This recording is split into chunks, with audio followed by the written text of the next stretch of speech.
சபை நிறைந்த தாய்மார்களே, ஆமா தாய்மார்களே, அடியேன் சிறு குழந்தையின் சிற்றறிவுக்கு எட்டியவாறு இந்த பொங்கல் தின நன்னாளில் உங்களுக்காக ஒரு வில்லிசையில் ஒரு பாட்டு பாடலாம்னு நினைச்சிட்டு தான் வந்தோம்.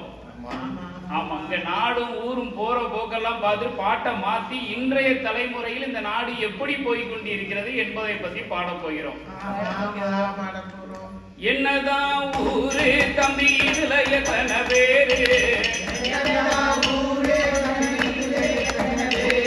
கொள்ளாத ஊரும் நாடு போற போக்க பாரு, வாக்கியா சண்டை வர பூச்சண்டை வட்டி கடன் கொடுத்த சண்டை,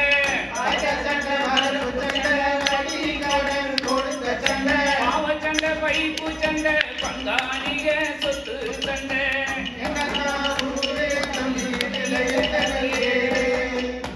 அதாவது அந்த காலத்துல எப்படி இருந்தது, இந்த காலத்துல எப்படி இருக்கு அப்படிங்கிறத பத்தி இப்ப நம்ம பேச போறோம். அந்த காலத்துல எங்க வீட்டுல நானும் சின்ன பிள்ளையா இருக்கும்போது எங்க வீட்டுக்கு எதிர்த்தாலும் ஒரு பெரியம்மா இருந்தாங்க. அவங்களுக்கு 2 ஆம்பளை பையன். அந்த மூத்த பையனுக்கு ஒரு கல்யாணத்துக்கு பொண்ணு பார்த்தாங்க. அந்த பொண்ணு பொருத்த இருக்கான்னு பார்க்கணும்ல. இப்ப எல்லாரும் ஒரு மஞ்சள் பைய தூக்கிக்கிடுவோம். அந்த மஞ்சள் பைக்குள்ள ஒரு ஜாதகம் ஒண்ணு வச்சுக்கிடுவோம். அந்த ஜாதகத்தோட அலைதாங்க பேரண்ட்ஸ் எல்லாரும். பிள்ளைங்க அதை பத்தி கேர் பண்றதுல பேரண்ட்ஸ் மட்டும் தான். அது நான் வர்றேன். வெப்சைட்டா, வாட்ஸ்அப்பா, இன்ஸ்டாகிராமா, அதெல்லாம் ஸ்டெப் பை ஸ்டெப்பா வர்றேன். வெயிட் பண்ணுங்க. ஆனா இந்த பெரியம்மா என்ன பண்ணா தெரியுமா, ஒரு பித்தளை படின்னு சொல்லுவாங்க. இந்த உலக்கு 1 படி 2 படின்னு அளப்பாங்க, அரிசி எல்லாம் எடுப்பாங்க. அந்த பித்தளை படி அது நிறைய நெல் அள்ளி உள்ள போட்டுட்டு தலையில இருந்து ஒரு பேனை பிடிச்சி உள்ள போட்டான். இந்த பகவான் சிவபெருமான் நம்மளை படைக்கும் போது பேனை ஏன் படைச்சான்? அந்த மாதிரி பெரியம்மாளுக்காக தான் படைச்சான். இந்த பேனை உள்ளதுக்கு போட்டுட்டு அந்த ஒரு படி நிறைய நெல்லை போட்டு நெல்லுக்கு மேல ஒரு மஞ்சள் துண்டையும் ஒரு கறி துண்டையும் போட்டார். இப்ப நம்ம இலங்கை தமிழர்களுக்கு கறி துண்டுனா மரக்கறி கிடையாது. என் ஃப்ரெண்டு ஒரு நாள் கேட்டான், இலங்கையில இருந்து மதுரைக்கு வந்ததான் மரக்கறி வாங்க போனோம்னா, நான் அந்த அயன் பண்ணத ஒரு கறி வச்சிருப்பார்ல அங்க கூட்டிட்டு போனேன். எனக்கு மரக்கறின்னா என்னன்னு தெரியாதுல்ல. இலங்கை தமிழ்ல மரக்கறி, தமிழ்நாட்டுல மரக்கறின்னா காய்கறின்னு அர்த்தம். காய்கறிங்கிறது எனக்கு தெரியாது. மரக்கறின்னா நான் அயன் பண்ற கறின்னு நினைச்சுக்கிட்டு இருக்கேன். இதோடலாம் ஒரு காமெடி இருந்தது. அவன் கடையில இன்னொரு ஃப்ரெண்டு தாமஸ்னு ஒரு பையன் அப்பா வெஜிடபிள் கடை வச்சிருந்தாரு. அவர்கிட்ட போய் கேட்டிருக்கான், தேசிய காய் கொடுங்கன்னு இருக்கான். அவர் உடனே எனக்கு போன் அடிச்சாரு, தேசிய கொடி கேட்க அந்த பையன் அப்படின்னு. எங்களுக்கு தெரியாதுல்ல, அவங்க மொழி தெரியாது. இப்பதானே பழகிக்கிட்டு வரோம். இப்ப கோயிலுக்கு போனா கூட பழகணும். இப்ப டிசிஎஸ் பேசிக்கிட்டு பழகுறோம். இப்பதான் கறி துண்டா கானா டீனாவா, இதெல்லாம் எங்க அக்கா நல்லா சொல்லும். வில்லுபாட்டுக்கு பிராக்டிஸ்க்கு வாங்கன்னு வைக்கிறேன். அவ கடையில எந்த கடையில சுடிதார் எடுக்கலாம் ஆண்டவனுக்கே தெரியாது. அழுக்கப்பட்டா தெரியக்கூடாது, அப்படி ஒரு சுடிதாரோட வருவான். இந்த வில்லுப்பாட்டு ஃபங்க்ஷனுக்கு வந்திருக்கா பாருங்க, தலைமுடி காலு கரண்ட காலம் தொடுது. நான் மதுரைக்காரன். மதுரை மல்லிகைப்பூ எங்க விக்கின்னு எனக்கு தெரியாது. அவளுக்கு மல்லிகைப்பூ கிடைச்சிருக்கேன் கூட நீளத்துக்கு. இப்ப ஒரு 10 பேர் நின்று பாடுனாங்களா, எந்த பொம்பளையாலும் முடிய முன்னாடி போடல, இவன் மட்டும் போட்டதால இவ்வளவு. நான் என்ன பண்ணேன், ஒரு போட்டோ எடுத்து எங்க கூட கொடை அடிக்கிறது ஜே தோசைக்காரு, அவளுக்கு இந்த அக்காவை மார்க் பண்ணி அனுப்பிவிட்டா முடிய பாருங்க அக்காளுக்கு. ஆமா, இப்ப அந்த பெரியம்மா மஞ்சள் துண்டையும் கறி துண்டையும் வச்சால. அப்ப நான் கேட்டேன், பெரியம்மா இது எதுக்கு அப்படின்னு. உனக்கு விவரம் தெரியாது, அமைதியா உட்காருண்டா. அவ அந்த காலத்துல சொன்னா, இப்ப நம்ம வீட்டுல சொல்லுவாங்க, அது ஒரு பக்கம் இருக்கட்டும். இப்ப அந்த பேணி ஏறி வந்து அந்த கறி துண்டுல உட்கார்ந்துன்னா பொருத்தம் இல்லையா, மஞ்சள் துண்டுல உட்கார்ந்தா பொருத்தம் இருந்துதான். அது மஞ்சள்ல உட்கார்ந்துட்டு பொண்ணு கட்டி வச்சுட்டா பொருத்தம் இருந்தது. மாமியார் தெருவுல இருக்கா? எந்த மருமக அன்னைக்கு மாமியார பாக்குறா? இப்ப அது ஒரு காலம், அது ஒரு காலம். இப்ப முதல்ல என்ன பண்ணுவான், இவன் பொண்ணை பாத்துருவான். இவன் இன்ஸ்டாகிராம், வாட்ஸ்அப்னு ஒரு 6-7 வருஷம் சுத்துவாங்க. ஆமா, இவங்க குழந்தையெல்லாம் பெற்று நம்ம கிட்ட வருவாங்க. I was planning little bit late but it's okay dad. என்னடா அப்படிங்க. ஆமா, என்னடா வயசு 45 வயசா கல்யாணம் முடிக்கலையான்னு கேட்டா, wait dad, I want to wait for another couple more years. இப்போ அந்த 47 வயசுல சொல்லுவான், நான் இப்ப கல்யாணம் முடிக்கலாம்னு நினைக்காம, அதுக்குள்ள எனக்கு பேரம் பேச்சுனா 7-8 வயசு ஆயிடும். இப்ப பிள்ளைகளும் பெற்றுக்கான கல்யாணம் முடிக்க நம்மள கேட்க வர்றாங்க. அதுதான் இந்த நாடு போற போக்கு. நல்ல விஷயம் தானே. என் பொண்ணு என்கிட்ட கேட்டா, என்னப்பா இந்த கல்யாண போட்டோல என்ன காணுமே அப்படின்னு. அருமையான கேள்வி. பசங்களோட இருந்து போட்டோ எடுத்துக்கலாம். போட்டோ எடுத்துக்கலாம். நீ என் வீட்டு பக்கம் வராதீங்க. என் குடும்பம் நல்லா இருக்கு.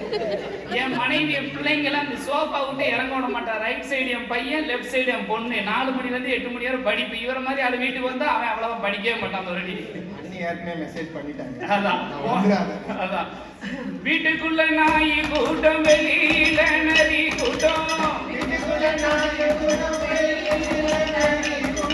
ஒண்ணு கொண்டு மண்ணு கட்டி உடையுதடா குழம்பு சட்டி.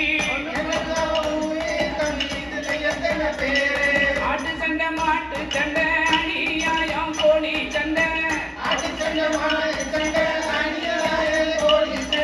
வீட்டு சண்டை, காட்டு சண்டை, வீதியில குத்து சண்டை.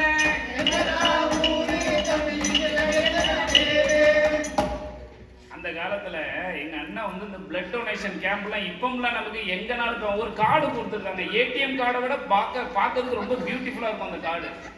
அந்த பிளட் டொனேஷன் கொடுக்க போனீங்கன்னா உங்களுக்கு மெம்பர்ஷிப் ஆக்கி விட்டுருவாங்க. எதுக்கு? நம்ம பிளட்டை உரியறதுக்கு நமக்கு மெம்பர்ஷிப். நீங்க கிரெடிட் கார்டை வாங்க போனீங்கன்னா உங்களுக்கு 1 லட்சம் டாக்குமெண்ட் கேட்பான். அந்த பிளட் டொனேஷன் படி எந்த டாக்குமெண்ட் கிடையாதுன்னு அவனே செக் பண்ணிடுவாங்க பிளட்டை. அந்த காலத்துல எங்க அண்ணன் பிளட் டொனேஷன் கொடுத்துட்டு வந்தாரு. வரும்போது ஒரு கையில ஆப்பிள், இன்னொரு கையில டென்னிஸ் பால். ஏன்னா அந்த பிளட் ஊறணுமா, அதை அமுக்கிட்டே வருவார். இந்த நாரதரை பிடிச்சி அமுக்கிட்டே அந்த மாதிரி வரும். இப்ப இவர் வீட்டுக்குள்ள வரும்போது எனக்கு என்னன்னா, எனக்கு அந்த டென்னிஸ் பாலும் வேணும், அந்த ஆப்பிளும் வேணும். இவர் வீட்டுக்குள்ள வந்தோடனே எங்க அம்மா குய்யோ முயன்னு ராமான்னு அழுவா. ஏன்னா இப்ப ரத்தத்தை கொடுத்துட்டானே, நான் எப்படி வளர்த்த ரத்தத்தை கொடுத்துட்டானே, ஐயா நீ உட்காரும்பா, பெட்ஷீட்டை போடுவா, அவனை உட்காரப்பா. இப்ப என்னன்னா ஆட்டுக்கறி, கோழிக்கறி 8 நாளைக்கு அவனுக்கு மட்டும்தான், எனக்கு ரசம், சாம்பார், புளிக்குழம்பு. நம்ம நல்ல வேலை காட்டுல இருக்க சிங்கம் கிடைக்கல அவளுக்கு, அதனால புளிக்குழம்பு வச்சா. அதுவே அதிகம். இந்த மாதிரி பேசுறாங்க அதுவே அதிகம். இப்போ நம்ம இந்த கோயிலுக்குலாம் போனோம், நீங்க இந்த அக்காவோட வேலை அந்த அக்கா என்ன பண்ணணும், அந்த கோயில் அந்த டோர் பக்கத்திலேயே நட்டமாவே நிற்கும். இந்த கோயிலுக்கு வந்து எல்லாருக்குமே தெரிஞ்சிருக்கும். அங்க செக்யூரிட்டிக்கு வேலை கிடையாது. செக்யூரிட்டி தேவையில்லை, அக்கா தானே. இவன் என்ன பண்ணுவானே, இவனோட வேலை அன்னைக்கு உங்களை வச்சுதான் ஃபுல்லா. நாங்க இன்னைக்கு பிராக்டிஸ் பண்ணோம் ஒரு 3-4 எல்லா பிராக்டிஸ்லயும் ஏகப்பட்ட ஜோக்க பேசிட்டு எந்த ஜோக்கையும் இன்னைக்கு ஓபன் பண்ணக்கூடாதுன்னு வச்சிருக்கேன். இன்னைக்கு மொத்த ஜோக்க அக்கா தான். அன்னைக்கு அந்த ஒரு படத்துல சொல்லுவானே, வீரபாகு நீ பேக்கரியை வாங்கிட்டியாம்மா. இன்னைக்கு இப்ப அந்த கோயில்ல நடுவுல ஒரு ரெட் கலர் கார்பெட் இருக்கும். இந்த அக்காவோட வேலை என்ன வேணும், உட்காரவே மாட்டாயா, அந்த செவுர் பக்கம் டே நிற்பான். நின்றுகிட்டு போய் கூட்டம் வந்துடும், நேரு போய் இந்த லேடிஸை தள்ளி உட்காருங்க அடிப்பான். அங்க இருக்க இடம் இருக்காது, இவ போய் தள்ளி உட்காருங்க. அந்த லேடிஸ் இவன் சொன்னதுக்காக லைட்டா அப்படி தள்ளி உட்காருவாங்க. எப்படி அந்த இடம் இருக்கு, அவங்க சும்மா அப்படி லைட்ஸா அப்படி நிறுத்துறாங்க. இவன் என்ன பண்ணுவான், பின்னாடி போயிருவாள்ல, திரும்ப அவங்க கார்பெட். ஆனாலும் சலிக்காம வந்து அந்த கார்பெட்ல சொல்லுவான், அந்த லேடிஸை நவுளுங்க. ஒரு அம்மா பக்கத்துல அம்மா மடியில உட்காந்து அது ரொம்ப சால சிறந்தது. ஏன்னா அக்கா தொல்லை தாங்க வேண்டாம், எந்த பிரச்சனையும் கிடையாது. சொத்து சுகம் இருந்து புட்டா சொந்த பந்தம் கூடுமடா, ஏழையா போன பின்ன எட்டி நின்று ஓடுமடா, அண்ணன் தம்பி தாண்டு புட்டா அக்கா தங்க சிரிக்குமடா, அக்கா தங்க தாண்டு புட்டா அண்ணன் தம்பி முறைக்குமடா.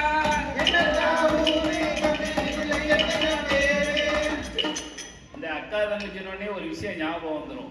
இப்ப என்னன்னா, நம்ம அக்கா தங்கச்சி எல்லாம் கஷ்டப்படுதுன்னு வச்சுக்கோங்க, நம்ம மனசு கேட்காதுல்ல. டக்குன்னு நம்ம அக்கா தங்கச்சி கஷ்டப்படுதாலே இவளை எப்படியா முன்னேற்றணும்னு நினைப்போம். ஆனா நம்ம வீட்டுல ஒரு கஷ்டம்னா நம்ம அக்கா சொல்லுவா, இவனும் இவன் பொண்டாட்டி ஆடின ஆட்டத்துக்கு இவனுக்கு தேவை அப்படின்னு. உண்மைதானே? இப்ப நிர்மலாக்கவே நம்மகிட்ட சொல்லும்ல. இன்னைக்கு மொத்தம் நீங்க தான் முடியும். இன்னைக்கு காலத்துல முடிவு பண்ணிதான் இறங்கிருக்கு. நிர்மலா பிரதர் உங்களுக்கு ஒண்ணு தெரியுமா அப்படிங்க, அப்பவே நம்ம புரிஞ்சுக்கிட்டு அங்க ஏதோ நடந்திருக்கு அப்படின்னு. கோவிலுக்கு போனமான கூட்டமான அரசியல், கோவிலுக்கு போனமான கூட்டமான அரசியல், குத்து விளக்க தேய்க்கணும்னா குதித்து ஓடும் அரசியல், சாமி பார்க்க போனோம்னா சண்டை ஓடும் நெரிசல் கூட்டம், சாமியை தூக்கணும்னா சத்தமில்லா மக்கள் கூட்டம்.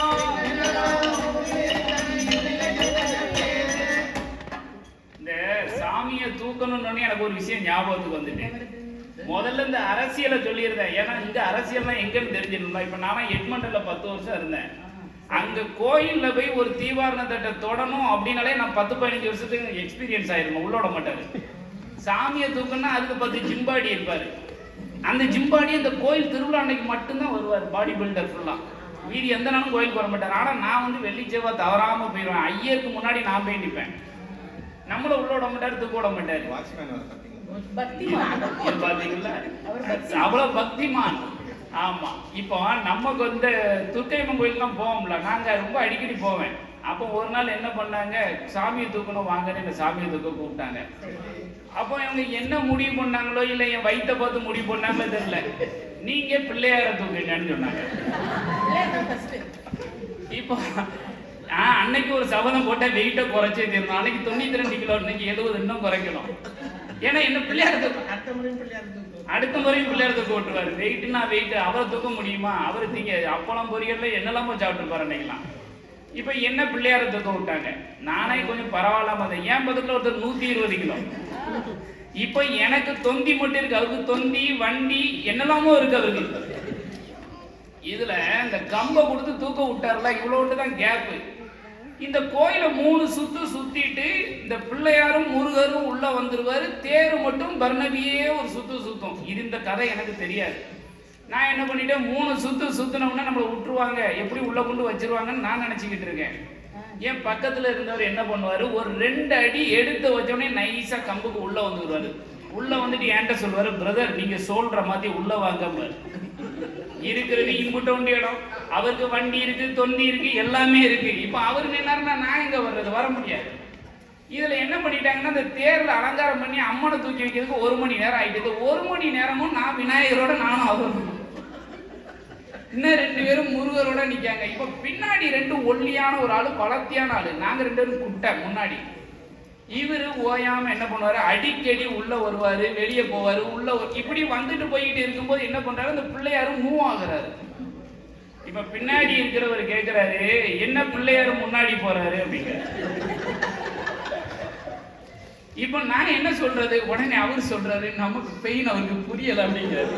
உடனே நான் சொன்னேன், அவர் ரொம்ப மோதகத்தை அதிகமா சாப்பிட்டுட்டாரு அப்படின்னேன். உடனே பின்னாடி இருக்கிறவர் சும்மா இருக்கணுமா இல்லையா, அவரு சொல்றாரு, பிள்ளையாரு மட்டுமா இல்ல நீங்களுமாங்க. நல்ல கேள்விதான்.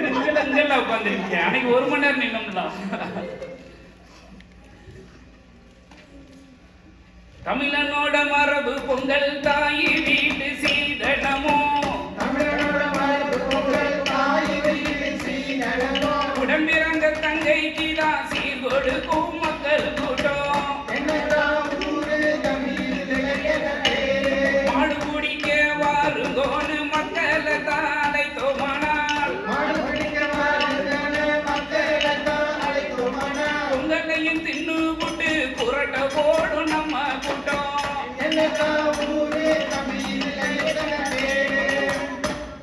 அப்பல நம்ம அக்கா ஒருத்தங்க பேசினாங்க, அவங்க நல்லா அழகா பேசினாங்க. அவங்க பேர் மறந்துட்ட, வள்ளிமயில்.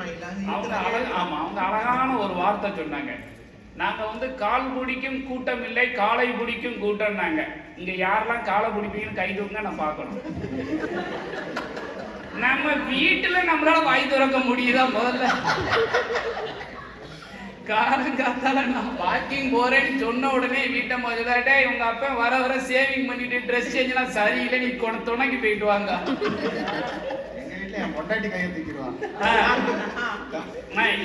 இதுல நம்ம காலை வேற பிடிக்கணுமா? ஏன் அதெல்லாம் முடியாது, வீட்லயே அடக்க முடியல, அதை வேற அடக்கணுமா? நமக்கு எதுக்கு அவ்வளவு பெரிய டஃப்பான ஜாப்லாம்? நான் அக்கா பேசுச்சு, அழகா பேசினாப்ல. அந்த மார்கழி மாசி எல்லாம் அக்கா தங்க எல்லாமே சொன்னா நல்லா இருந்து, கேட்க நல்லா இருந்து. களத்துல இறங்க முடியாதுல. நான் அந்த லாஸ்ட் ரோல உட்காந்துருந்தேன். மண்டே அன்னைக்கு போறோம், நம்ம வெள்ளக்கார பாஸ்ட காலில் உழ முடியாது, இன்னைக்கு காலை அடக்குறோம்னு நினைச்சேன். அதுக்கப்புறம் அங்க லட்டு அந்த வடை பொங்கல்லாம் சாப்பிட்டேன். எதுக்கு தேவையில்ல, இது நல்லா இருக்கு அப்படின்னு. அவன் பத்தி விட்டான இந்த $15 யாரு கேட்டது? அவனா கேட்டுவாங்க. ஆமா, அந்த காலத்துல எங்க அம்மாவுக்கு வயசு 76 வயசு. எங்க அம்மாவுக்கு 2 தம்பி, ஒரு அண்ணன். 3 பேரும் தவறாம இன்னைய வரைக்கும் பொங்கல் சீரை 1000 ரூபாய் பொங்கலுக்கு கொடுத்துருவாங்க. எப்படி? 1000 ரூபாய், இந்தியா ரூபாய்க்கு 1000 ரூபாய் போதும், அது போதும். ஆனா எங்க அம்மா தவறாம சொல்லிக்கிட்டு இருக்காங்களா, உங்க அப்பா இல்லாட்டி என் தம்பி மாதிரி எனக்கு தவறாம 1000 ரூபாய் கொடுத்தாங்க அப்படின்னு பெருமையா பேசினான். ஒரு நாள் இப்படி பேசிக்கிட்டு இருக்கும்போது என்ன ஆயிட்டுன்னா, கொரியர் அனுப்பிட்டாரு ஒரு மாமா. அவர் என்ன பண்ணாரு, ஏக்கா என்னால் அவ்வளோ தூரம் வர முடியாது மதுரைக்கு, நான் ஒன்று பண்ண உங்களை கொரியரில் அனுப்பியிருக்கேன்னு 1000 ரூபாயை ஒரு 10 பேப்பர், இந்த மாதிரி பேப்பருக்குள்ள 1000 ரூபாய் ஸ்டேப்லர் போட்டு அனுப்பி விட்டாரு. இந்த கொரியர்காரன் 1000 ரூபாய் எடுத்துட்டு பேப்பரை மட்டும் அழகா வச்சு பேக் பண்ணி அம்மா எங்கிட்ட போன்ல சொல்லுதல்ல கனடா ஏன்னா பொங்கல் வந்துட்டு, பொங்கப்பொடி வந்துட்டு, பொங்கல் சீர் வந்துட்டு. நான் பேப்பரை ஓபன் பண்ணி பார்த்துடுவேன், இந்த பேதியில போவான் 1000 ரூபாய் எடுத்துட்டான். அவன் தான் தெளிவா போட்டிருக்கான், பணமோ நகையோ இந்த கொரியரில் அனுப்பாதீங்கன்னு போட்டிருக்கான். இப்ப அவட்ட போய் கேட்க முடியுமா? கேட்க முடியாது இல்லையா? ஆமா. அப்பேற்பட்ட இந்த பொங்கல் தினம் கொண்டாடக்கூடிய இந்த நன்னாளில் நீங்களும் உடன் பிறந்த அக்கா தங்கை மாதிரி இருந்தாருன்னா அன்னைக்கு ஒரு 50 ரூபா திட்டம் என்னத்தையோ கையில கொடுத்து அவளுக்கு ஒரு திருநீரை பூசி அன்னைக்கு சந்தோஷமா மகிழ்ச்சியோட இருங்க. நீங்க வச்சிருக்க தலைமுடியும் நீங்க போட்டுக்க மேக்கப்புக்கு நீங்க தான் எனக்கு இப்ப கொடுக்கணும் போல தெரியுது. நீங்க எல்லோரும் எப்படி வாழ வேண்டும் தெரியுமா? மங்கள்னா